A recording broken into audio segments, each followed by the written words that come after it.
buenas tardes. Estamos muy contentos de estar aquí con ustedes en la continuación de este simposio sobre la ciencia de la verdadera educación. En esta tarde vamos a estar compartiendo acerca de la Escuela del Edén, el plan original. Mucho se ha dicho acerca de la Escuela del Edén, pero allí hay mucho material que aún podemos compartir y esperamos que sean bendecidos por esta reflexión. Quiero invitarles a que inclinen sus rostros conmigo para que le pidamos al Señor que esté en nuestro medio, que su Espíritu Santo impresione nuestras mentes. Padre Celestial, en esta hora estamos agradecidos por la oportunidad de abrir tu palabra.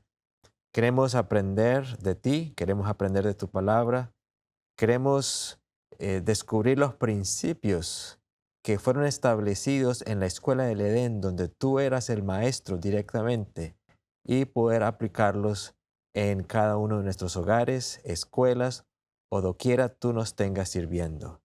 Te pedimos esto y te lo agradecemos en el nombre de Jesús. Amén, Señor. Quiero comenzar con una cita del libro La Educación, página 29, que dice lo siguiente: aunque en condiciones distintas, la verdadera educación sigue siendo de acuerdo con el plan del Creador, el plan de la Escuela del Edén. Vuelvo y repito, aunque en condiciones distintas, obviamente, la verdadera educación sigue siendo de acuerdo con el plan del Creador, el plan de la Escuela del Edén. Adán y Eva recibieron instrucción por medio de la comunión directa con Dios.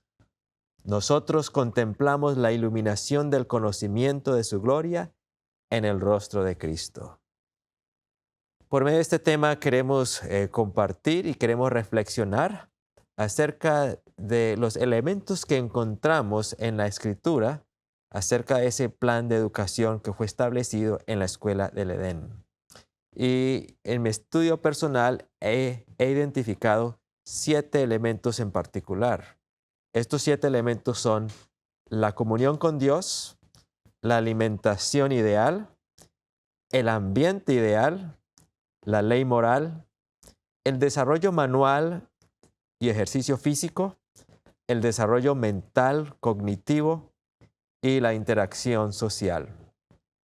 Seguramente que ustedes en su estudio de la historia del Génesis, de la Escuela de Edén, han encontrado estos principios también. Se les pueden dar nombres diferentes, pero vamos a resaltar estos 7 pilares que encontramos en la Escuela del Edén.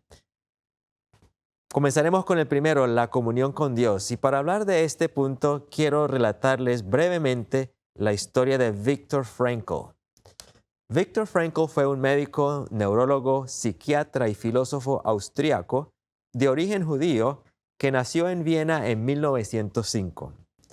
Creador de la logoterapia, que es conocida como la tercera escuela vienesa de psicoterapia. Sus reflexiones más notables y famosas parten de su experiencia personal en los espantosos campos de concentración y de exterminio donde estuvo recluido durante la Segunda Guerra Mundial. En septiembre de 1942, precisamente, él y su esposa y sus padres, por ser judíos, fueron deportados al campo de concentración Theresienstadt en Checoslovaquia, cerca de Praga. Viktor Frankl sobrevivió hasta 1945 en varios campos de concentración nazis, 4 en total, incluidos el campo de exterminio de Auschwitz, en Polonia, a donde llega en 1944 y conoce al tristemente célebre doctor José Mengele y el campo de Dachau, cerca de Múnich, en Alemania, de donde finalmente fue liberado tras la llegada de los aliados. Una vez que es liberado, descubre que su esposa, su amada esposa y sus padres, todos perecieron. Él fue el único sobreviviente de ese holocausto, de esa experiencia tan trágica. Pero los 3 años que pasó en los campos de concentración se convirtieron en más que una experiencia, que una historia de supervivencia. Frankl encarna la definición moderna de resiliencia y de propósito de vida. De hecho, de esta experiencia, él llegó a unas conclusiones al ver que ciertos individuos tenían más probabilidad de supervivencia, de propósito de vida, estando en estos campos de concentración que otros, incluyendo él mismo. Y desarrolló toda una filosofía de vida, una psicoterapia que ha sido conocida como logoterapia. Y quiero compartir un poco acerca de eso, porque creo que es muy importante para nosotros. Dijo Viktor Frankl, él afirmó que a medida que nos relacionamos con nuestra comunidad, participamos en esfuerzos creativos y apoyamos una causa mayor que nosotros mismos, experimentamos el valor de la vida. ¿Qué descubrió él de esta experiencia? Vuelvo a repetir. A medida que nos relacionamos con nuestra comunidad, participamos en esfuerzos creativos y apoyamos una causa mayor que nosotros mismos, experimentamos el valor de la vida. Viktor Frankl reflexiona sobre la búsqueda de significado, el poder trascendental del amor, encontrar alegría y descubrir coraje frente a la dificultad. Estos son elementos espirituales. La búsqueda de significado, el poder trascendental del amor, el coraje frente a la dificultad. Estos son elementos espirituales y se descubren de manera objetiva por medio de la comunión con Dios. Un ser todopoderoso, omnisapiente y eterno en quien se origina la verdadera causa mayor. Es interesante que Viktor Frankl mismo era un creyente en Dios y él aseveró que encontrar ese propósito de vida es una experiencia trascendental, va más allá de nosotros, esa causa mayor. Eso le permitió a él sobrevivir ese holocausto, sobrevivir una experiencia cuyo propósito era el exterminio de la vida y salir con un propósito de vida para servir a muchas personas. ¿Y dónde encontró esa fuerza? Nosotros podemos encontrar esa fuerza en la comunión con Dios, en la comunión con Dios. Y es el primer punto que quiero resaltar que encontramos en la escuela del Edén. Abramos la escritura y vamos a Génesis capítulo 2. Leamos el versículo 7 de Génesis capítulo 2. Entonces Jehová Dios formó al hombre del polvo de la tierra y sopló en su nariz aliento de vida, y fue el hombre un ser viviente. Quiero sugerir que la escritura, al Dios acercarse, Dios forma al ser humano del polvo de la tierra y se acerca personalmente y sopla en él el aliento de vida. Un acto muy íntimo cuando Dios crea al hombre, de acercarse a esa forma y darle ese soplo de vida de la manera como se describe allí. Sopló en su nariz aliento de vida y fue el hombre un ser viviente. El solo acto de creación implica un acto de mucha intimidad entre Dios el Creador y su criatura, Adán. Más adelante en el capítulo 3, versículo 8 leemos: Y oyeron la voz de Jehová Dios que se paseaba en el huerto al aire del día. Y el hombre y su mujer se escondieron de la presencia de Jehová Dios entre los árboles del huerto. El relato bíblico nos habla de una experiencia donde Dios se acercaba al atardecer del día, se acercaba y quería hacer comunión con ellos. Pero desafortunadamente en esta ocasión, Adán y Eva se escondieron, pues no querían participar más de esa comunión. Había una separación. Este elemento de comunión que encontramos en la escuela del Edén es fundamental en la educación verdadera. Pero la comunión es algo profundo y queremos hablar un poco acerca de eso. Comunión es intimidad, es conocer de una manera profunda con resultados tangibles. Es más que un conocimiento intelectual, es una participación del ser.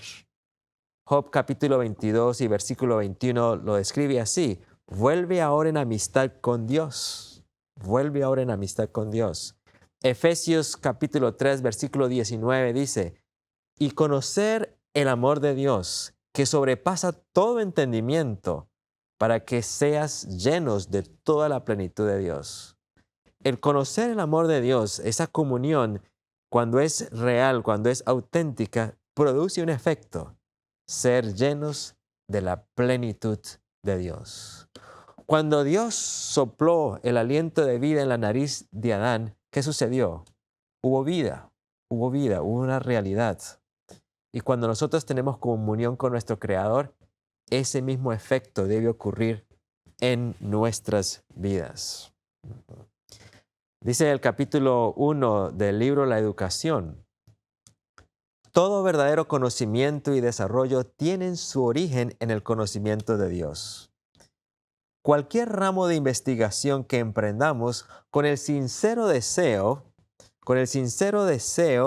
propósito de llegar a la verdad, nos pone en contacto con la inteligencia poderosa e invisible que trabaja en todas las cosas y por medio de ellas. La mente del hombre se pone en comunión con la mente de Dios, lo finito con lo infinito.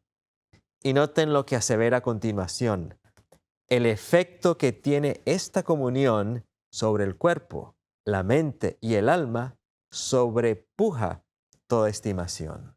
El efecto. Nosotros no estimamos adecuadamente el poder que tiene la comunión con Dios. Intimar con el Creador, intimar con el Todopoderoso, es un privilegio que tiene un poder transformador. Eso es más que simplemente leer las Escrituras, es leer las Escrituras como una carta viva de Dios. Es enseñar a nuestros jóvenes, porque nosotros mismos lo hemos experimentado, que al leer la palabra, yo soy el sujeto, yo soy el recipiente, Dios me está hablando a mí. ¿Cuál es el pensamiento de Dios para mí en este pasaje? Que sea una comunión íntima.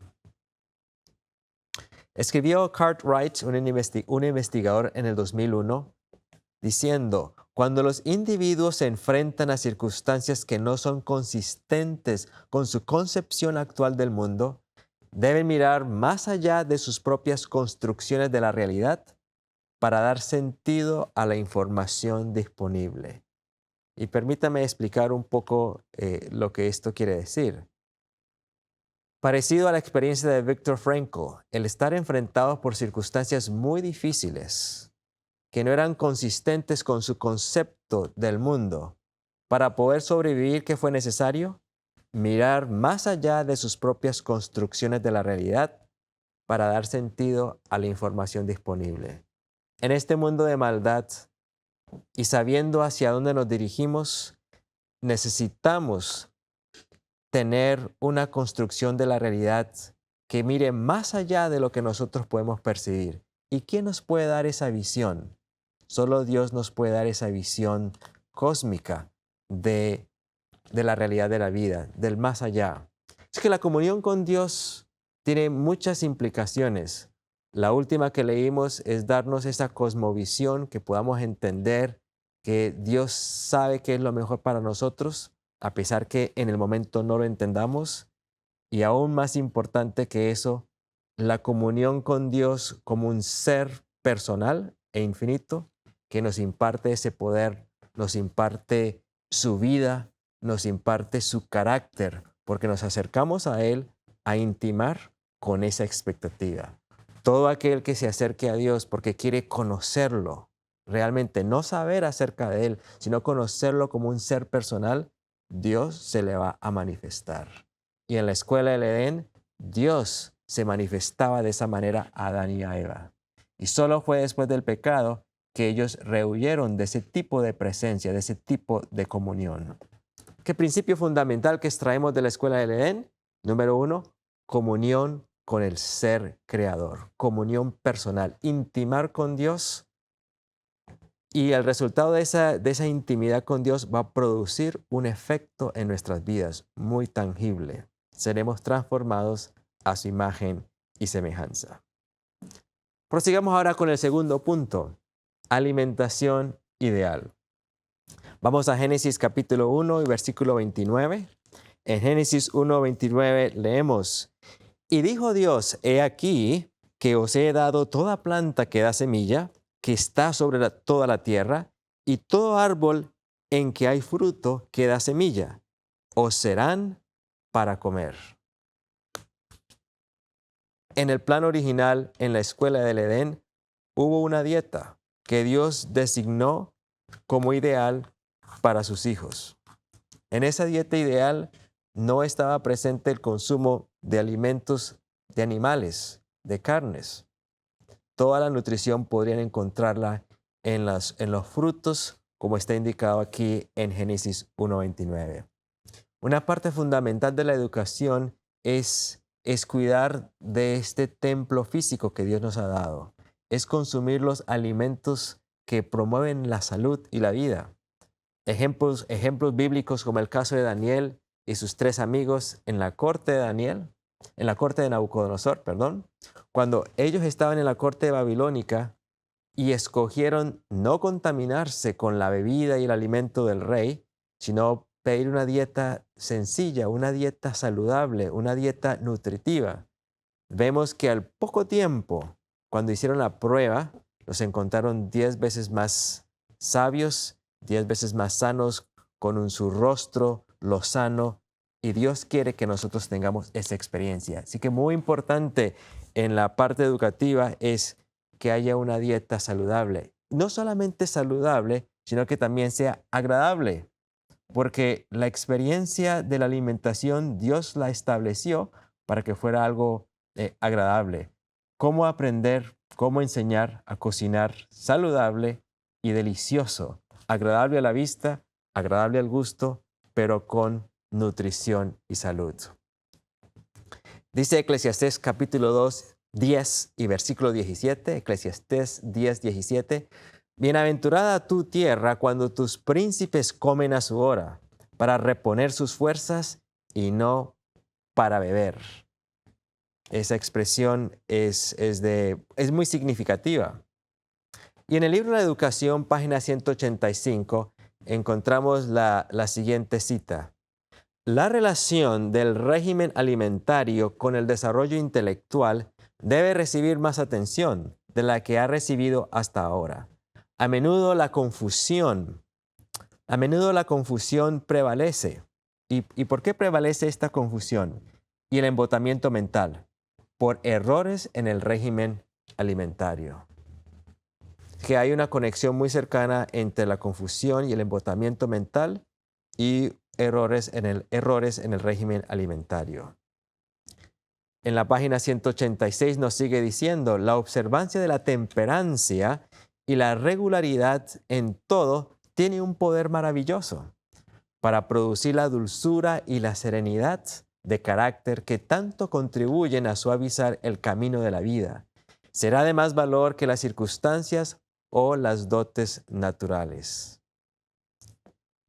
Así que creo que podríamos decir mucho más, pero queremos enfatizar de la escuela del Edén que la alimentación tenía un papel muy crucial. Dios no consideró esto como algo de poca monta. La Escritura especifica qué alimentación les dio.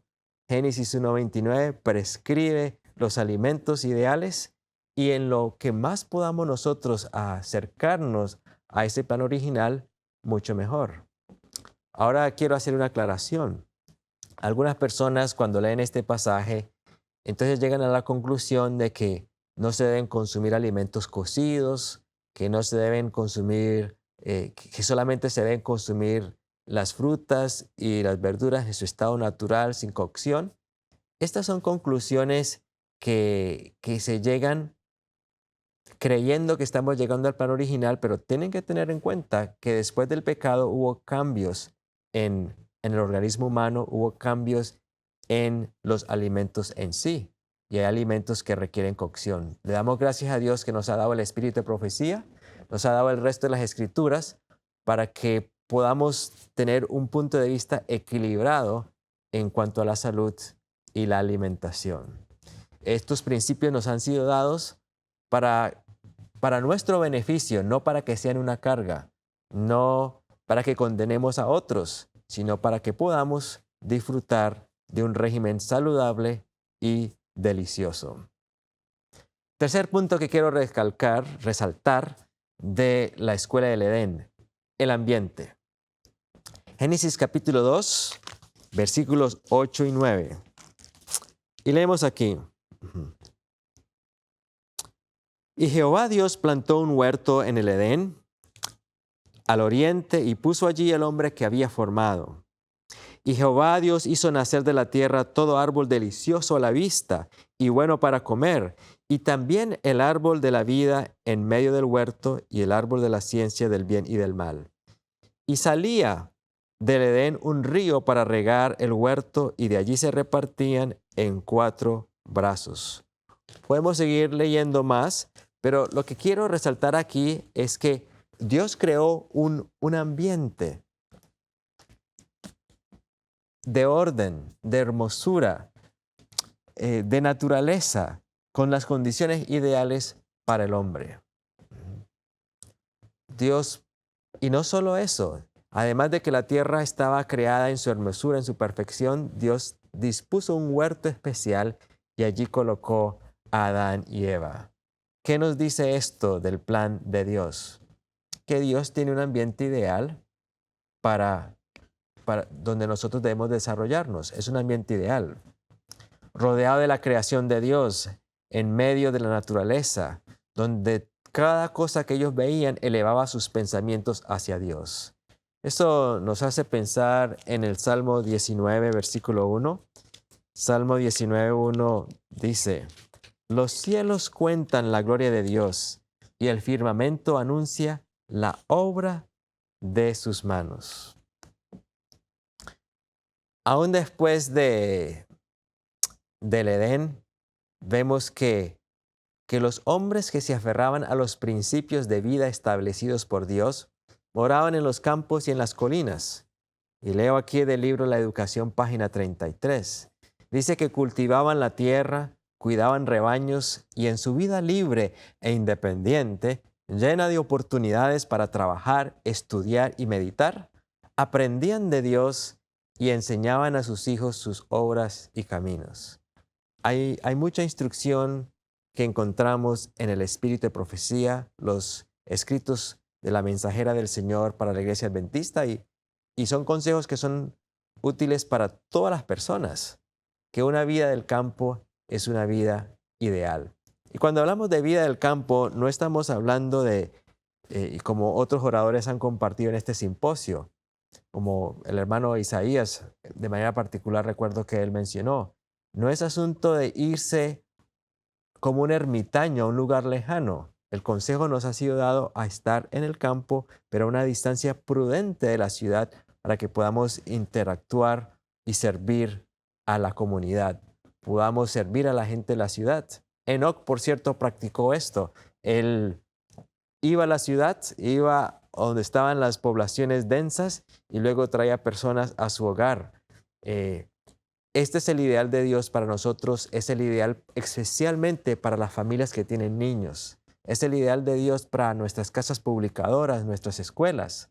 No obstante, entendemos que debido a que muchas personas están en la ciudad, muchas veces hay que hacer excepciones que no son lo ideal para tener escuelas y tener ciertas oportunidades para aquellos que no han tenido la oportunidad y el privilegio de trasladarse al campo. Pero en la medida en que tengamos la oportunidad, apreciados hermanos, especialmente ustedes que tienen hijos, vivir en el campo es una bendición. Es una bendición. Y es el medio más ideal para brindar una educación verdadera, porque estamos rodeados del segundo libro de texto de Dios. ¿Cuál es ese segundo libro? La naturaleza. Pero quiero resaltar algo más acerca del ambiente. Y es que después del pecado hubo un cambio en el ambiente que ahora era necesario para afrontar la situación caída del hombre. Y esto lo encontramos en el mismo libro La Educación, página 25. Dice así: Adán y Eva habían escogido el conocimiento del mal. Y si alguna vez habrían de recobrar la posición perdida, tenían que hacerlo en las condiciones desfavorables que ellos mismos habían provocado. Ya no habían de morar en el Edén, porque el Edén, en su perfección, no podía enseñarles las lecciones que les eran esenciales desde entonces. El Edén, con su perfección, ya no podía enseñarles las lecciones que eran esenciales en su estado caído. Necesitaban ahora unas condiciones desfavorables. Y noten que Génesis capítulo 3 habla de esas condiciones desfavorables. Habla de espinos y cardos, habla de sudor, habla de dificultades. Y esas dificultades habrían de ser parte del nuevo ambiente que se requeriría para un proceso educativo redentivo. Quiero aclarar este punto aún más o enfatizarlo leyendo de Patriarcas y Profetas, página 39. La vida de trabajo y cuidado, que en lo sucesivo sería el destino del hombre, le fue asignada por amor a él. Por amor. Era una disciplina que su pecado había hecho necesaria para frenar la tendencia a ceder a los apetitos y a las pasiones y para desarrollar hábitos de dominio propio. Era parte del gran plan de Dios para rescatar al hombre de la ruina y la degradación del pecado. Así que el punto que quiero enfatizar aquí es que el ambiente original de la escuela del Edén era un ambiente rural, pero ese ambiente tuvo unos cambios después del pecado. Y ese cambio es que la vida de trabajo y de cuidados fue asignada por amor al hombre. Esa disciplina del cuidado y del trabajo, del esfuerzo, de las dificultades, eran necesarias para frenar la tendencia a ceder a los apetitos y las pasiones. En otras palabras, las dificultades, el trabajo, es un medio para desarrollar hábitos de dominio propio. Es la abundancia y la complacencia con frecuencia son condiciones que no nos ayudan a desarrollar este dominio propio. No queremos con esto decir que manejar la abundancia, que manejar oportunidades sea pecaminoso, porque Dios quiere brindarnos esas oportunidades. Pero se encuentra con frecuencia que cuando el joven desde una edad muy temprana está siempre rodeado de abundancia, y la abundancia viene con ociosidad, con falta de penurias, trabajo, responsabilidad, dificultades, entonces el carácter se desarrolla de una manera defectuosa. Pero vamos a ver un poco más de eso en el siguiente punto que habremos de tocar. Entonces, resumamos. Primer punto que hemos resaltado de la escuela del Edén, la comunión con Dios. La comunión como un acto íntimo de conocer a Dios como un ser personal y el poder que podemos sustraer de ello.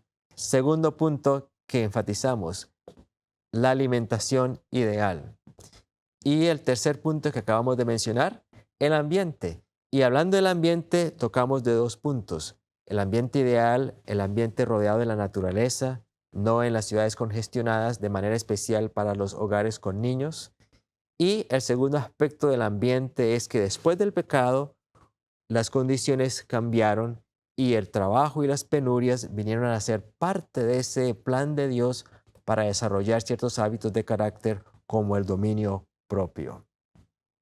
Vamos a pasar ahora al cuarto punto o elemento que queremos resaltar acerca de la escuela del Edén.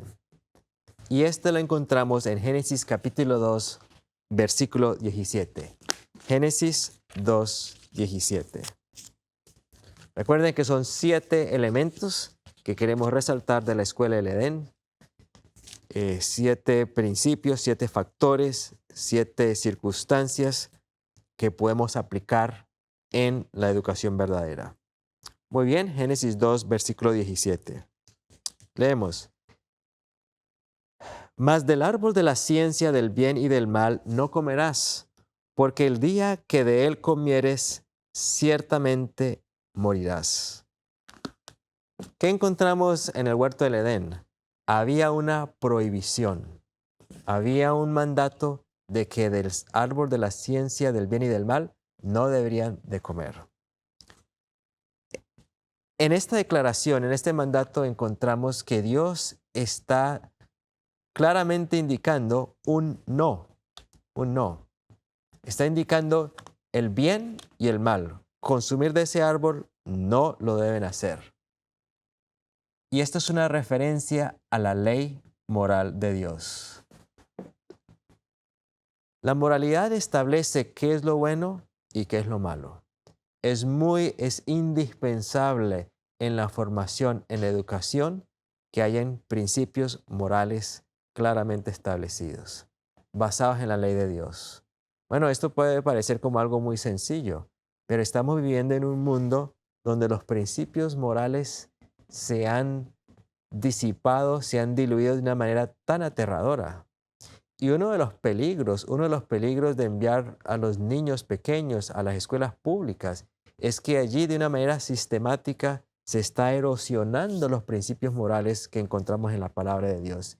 Y estos están siendo sustituidos por nuevos valores que son totalmente contrarios y opuestos a los que nuestro Creador estableció. Es un hecho que en las escuelas, en muchas escuelas públicas de muchos países, están enseñando a los niños desde las edades más tempranas a que ellos pueden escoger su género, ellos pueden escoger cuál es su identidad sexual. Y sobre esa base, ¿cuántas cosas más están enseñando y están normalizando que son totalmente contrarias a lo que Dios estableció? La seguridad para nosotros estriba en la ley moral de Dios. Por ende, es demasiado importante dar esta enseñanza. Hemos encontrado que con frecuencia en los ambientes adventistas, en los ambientes cristianos, muchas veces se considera que ciertos temas no es necesario tocarlos. Recuerdo la primera vez que invitamos al ministerio Coming Out Ministries que fuera a Heartland. Algunas personas objetaron y dijeron, ¿pero por qué? El mensaje presente es el mensaje de justificación por la fe. No tenemos nada que hacer hablando de estos temas sobre homosexualismo, etc. Pero saben, hermanos, el mensaje de victoria sobre el pecado hoy en día es muy relevante con esos temas, porque ¿cuántos niños, cuántos jovencitos, aún en hogares adventistas, están confundidos con su identidad, orientación sexual y su propia identidad como género? Es una necesidad, es una realidad. No podemos ser negligentes en ese aspecto. Es muy importante. Y hay que educar a los niños afirmándoles en esa identidad con la cual Dios los creó. Y para eso tenemos un punto de referencia, la creación y la ley moral de Dios. Ese es otro tema que no vamos a cubrir en detalle en esta ocasión, pero quería hacer referencia a ello. Dice Patriarcas y Profetas en la página 277, los preceptos del Decálogo, los 10 mandamientos, se adaptan a toda la humanidad y se dieron para la instrucción y el gobierno de todos. Son 10 preceptos, breves, abarcantes, autorizados, que incluyen los deberes del hombre hacia Dios y hacia sus semejantes. Y todos se basan en el gran principio fundamental del amor. Amarás al Señor tu Dios con todo tu corazón y con toda tu alma y con todas tus fuerzas y con toda tu mente y a tu prójimo como a ti mismo. En los 10 mandamientos, estos principios se expresan en detalle y se presentan en forma aplicable a la condición y circunstancias de la humanidad. ¡Qué hermoso! Los 10 mandamientos. Vivimos en una época donde los 10 mandamientos se ridiculizan. Como educadores, enseñémosles a nuestros hijos, enseñémosles a nuestros jóvenes que los 10 mandamientos escritos por el dedo mismo de Dios, la esencia, el principio detrás de los 10 mandamientos es amor a Dios y amor al prójimo. Y en guardar estos mandamientos hay felicidad, hay libertad, hay desarrollo. No nos avergoncemos de la ley de Dios, enseñémosela a nuestros hijos y enseñémosle que no solo que es para nuestro beneficio, sino que en Dios y en su amor encontramos la motivación para poder guardarlos.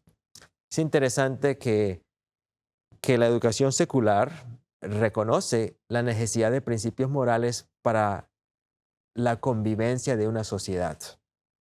John Dewey, reconocido educador y filósofo norteamericano del siglo XX, propuso que una sociedad exitosa requiere de individuos morales que estén más interesados en trabajar juntos y menos interesados en superar o competir con sus conciudadanos.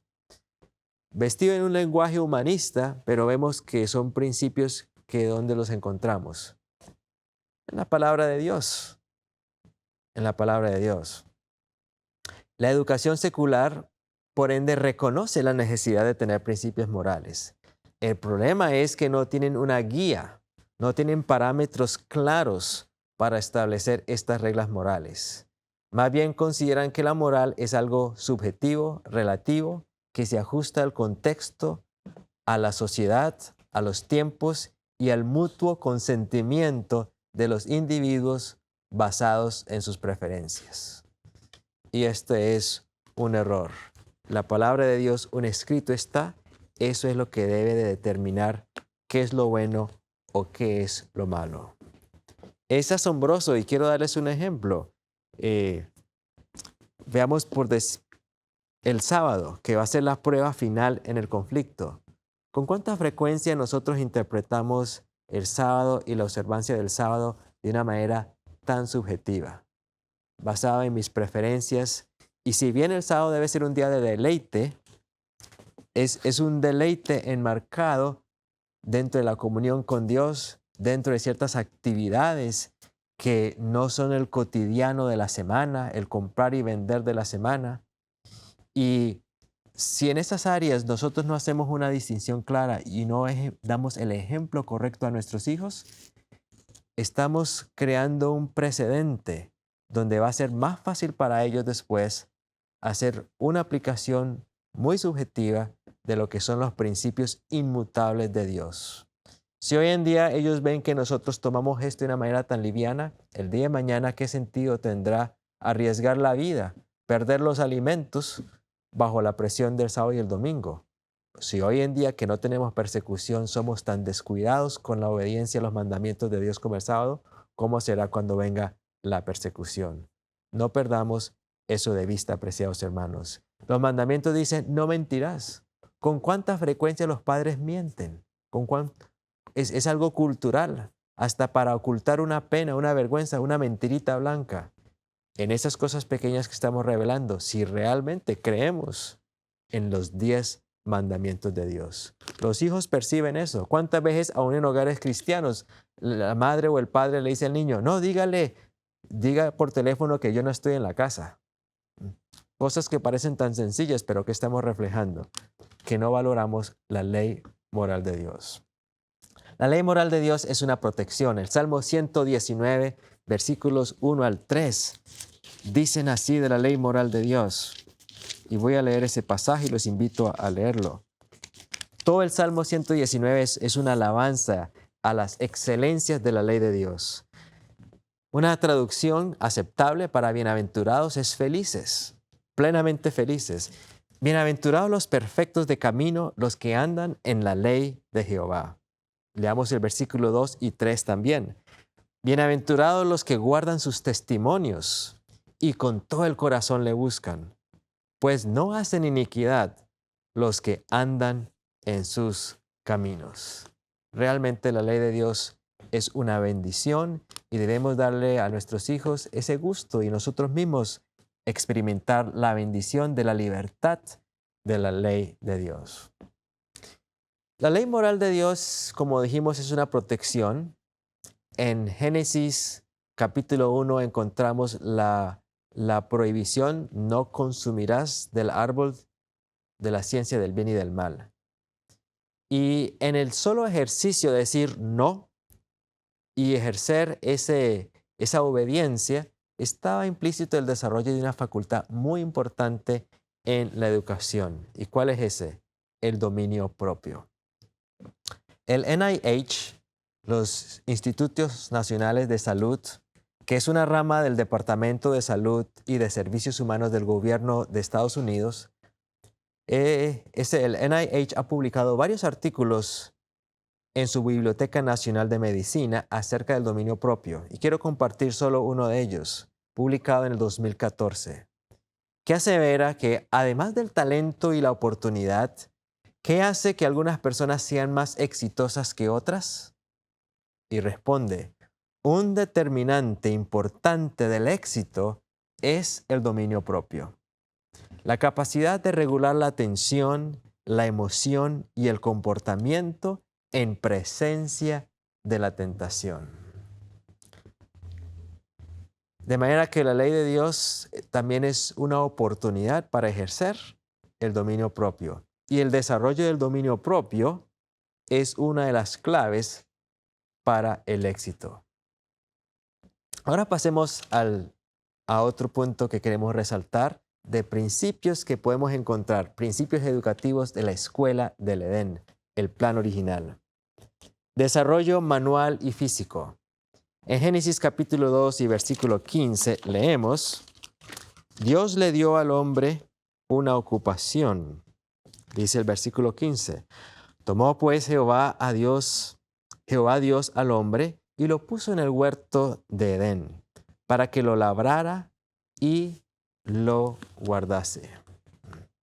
En el plan original, Dios estableció una actividad física, un trabajo manual como la ocupación del hombre. Y quiero enfatizar algo.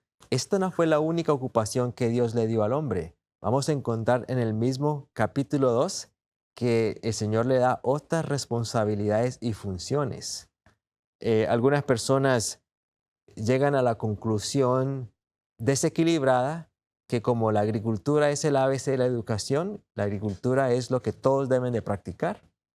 Pero es interesante que cuando Jesús vino a esta tierra, el modelo perfecto, ¿a qué se dedicó en sus años formativos? ¿Cuál fue la labor manual a la cual se dedicó Jesús? La carpintería. Y la carpintería en ese entonces era prácticamente la construcción, no solo de muebles, sino de casas. Y de esa manera quiero decir que toda labor manual práctica es digna. Y no debemos de poner una actividad sobre otra en un sentido extremo. Por supuesto que la agricultura es una actividad muy singular porque estamos en contacto con la naturaleza, estamos en contacto con las plantas que están creciendo, vemos ese poder creativo de Dios en acción, una experiencia muy hermosa, podemos cultivar nuestros alimentos, estamos al aire libre, muchas bendiciones de la agricultura. Y por eso leemos ampliamente que debe ser algo en lo cual todas nuestras escuelas enseñen y practiquen la agricultura, pero queremos resaltar que hay muchas otras actividades manuales que se pueden aprender, se deben enseñar y deben ser parte de ese complemento educativo. Y no todos tienen que ser agricultores, aunque tengamos una huerta y hagamos eso. El Señor tiene muchas oportunidades para el desarrollo. Pero el punto que queremos extraer de aquí del principio es el desarrollo manual y físico. Es el principio que encontramos en el huerto del Edén. Actividad física al aire libre y el desarrollo manual. Muchas veces la educación de hoy en día se centra en lo académico y descuida lo manual. Eso es descuidar lo manual es tener una educación desequilibrada si queremos seguir el modelo de el Edén. Es interesante y quiero leer un estudio desarrollado en el 2005 y dice así, se sabe que la actividad física aumenta la transmisión sináptica de monoaminas, un efecto similar al de los medicamentos antidepresivos. La actividad física también estimula la liberación de endorfinas, opioides endógenos, las cuales tienen un efecto inhibitorio sobre el sistema nervioso central, creando una sensación de calma y mejorando el estado de ánimo. Hay otros estudios que muestran cómo la actividad física aumenta la capacidad intelectual. Estar largas horas sentado estudiando sin ejercicio físico disminuye la capacidad intelectual. El ejercicio físico estimula las endorfinas, la producción normal de endorfinas para que haya sensación de calma, un estado de ánimo positivo. Es un antidepresivo excelente, como leíamos en el estudio anterior. Otro estudio otro aspecto también publicado en el mismo estudio de Peluso, Guerra y Andrade, 2005, asevera lo siguiente. La programación de actividad física diseñada específicamente para hacerlo puede mejorar los resultados psicosociales como el autoconcepto, los comportamientos sociales, la orientación a objetivos y sobre todo la autoeficacia. Los episodios frecuentes de actividad física a lo largo del día producen beneficios a corto plazo para la salud mental y cognitiva, al tiempo que brindan oportunidades para practicar habilidades y desarrollar la confianza. Hoy en día la ciencia está confirmando lo que Dios nos dijo hace muchos años y estableció en la misma escuela del Edén, la bendición del trabajo físico y manual. Y Dios lo dijo, labrarás el huerto, en un lenguaje muy sencillo. Pasemos a tocar los dos puntos más que queremos resaltar de la escuela del Edén. Desarrollo mental y cognitivo es el sexto punto que queremos resaltar. ¿Dónde encontramos eso en la escuela del Edén? Les sugiero que en el capítulo 2 de Génesis nuevamente, pero versículos 19 y 20.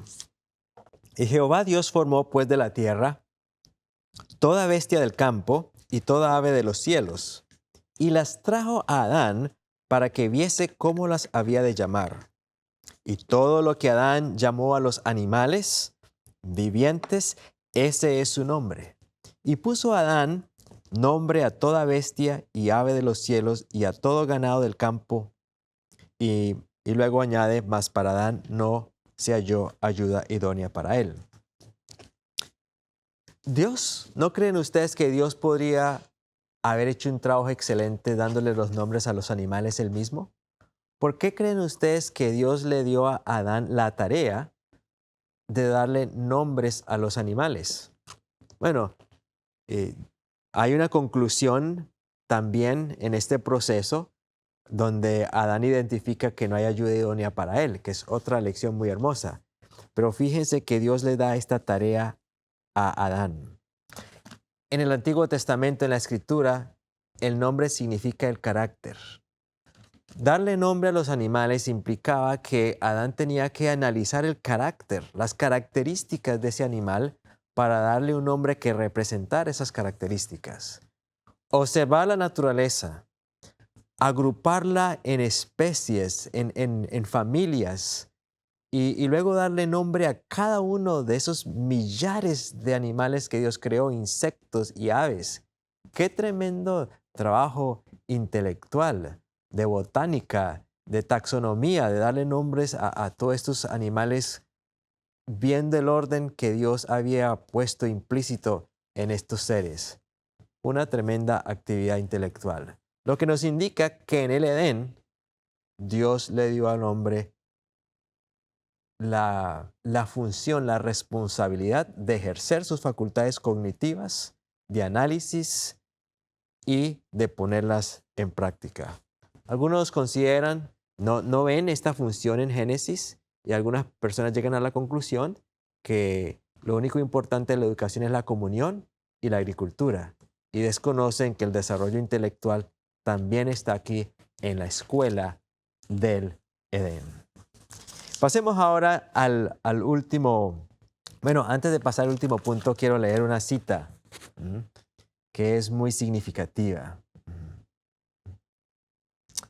Esta es de Palabras de Vida al Gran Maestro, página 268. Palabras de Vida al Gran Maestro, página 268. Si el intelecto es colocado bajo el dominio del Espíritu de Dios, cuanto más se lo cultiva, más eficazmente puede ser usado en el servicio de Dios. El hombre sin instrucción, que es consagrado a Dios y anhela beneficiar a otros, puede ser usado por el Señor en su servicio, y lo es. Pero los que con el mismo espíritu de consagración han tenido el beneficio de una educación cabal, pueden realizar una obra mucho más extensa para Cristo. Se hallan colocados en una posición ventajosa. Así que, apreciados amigos y oyentes, no consideremos que la falta de desarrollo intelectual sea un beneficio. El hecho de que Jesús escogió a discípulos que tenían poca educación no quiere decir que Jesús estaba dándonos un mensaje de que el desarrollo intelectual es contrario a la obra de su Espíritu Santo. Noten la cita que leímos, que los que con el mismo espíritu de consagración han tenido el beneficio de una educación cabal pueden realizar una obra mucho más extensa para Cristo, se hayan colocados en una posición ventajosa. Y finalmente, hermanos, queremos hablar del séptimo elemento que estamos sustrayendo de la escuela del Edén: interacción social. Repitamos, ¿cuál fue el primer elemento? La comunión con Dios. El segundo elemento, la alimentación saludable. Tercero, el ambiente ideal. Cuarto punto que señalamos, la ley moral de Dios. El quinto, desarrollo manual y físico. El sexto, hablamos del desarrollo mental y cognitivo. Finalmente, la interacción social.